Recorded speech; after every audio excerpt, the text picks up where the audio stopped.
Rob, that's actually a much more common problem, especially nowadays with the problem with the banks and lending and so on.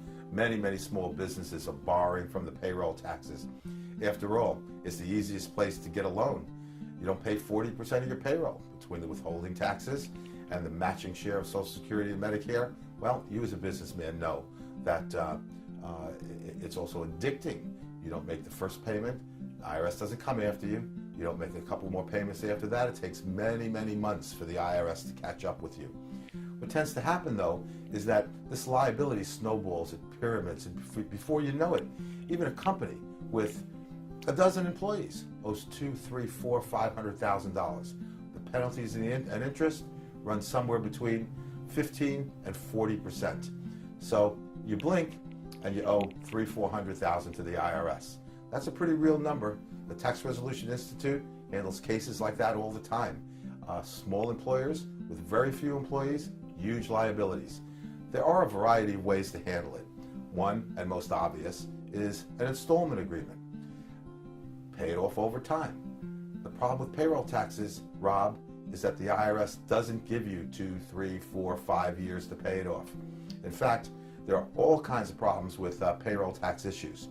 The reason I say that is that payroll taxes, unlike income taxes, are non-dischargeable debt, meaning you can't even bankrupt out of them.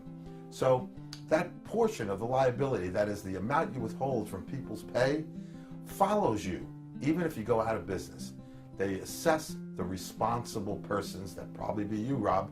You're the signateur on the bank account, and they assess that those withholding taxes, we call those trust fund taxes, the amount you withheld from people's pay, against you individually. So you're in a catch-22 here. If you have a small business and you owe that kind of money, it's accruing interest at about 20% a year. Can you pay that plus the principal payments over a period of, let's say, maximum 2 years? So if you can, an installment agreement is the way to go. There are a variety of other ways to handle liabilities like this. Much too complicated to get into here today, but suffice to say that you might want to go out of business. You can't go out of business and start the same business down the street. That's what they call successor liability. People try to do that all the time and the IRS catches up with them. What you need to do is sell your business and maybe become an employee of the new business owner.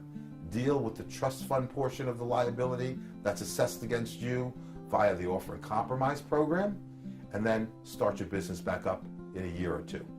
There are many other suggestions I might have, but let's keep it simple for today. Thanks, Rob.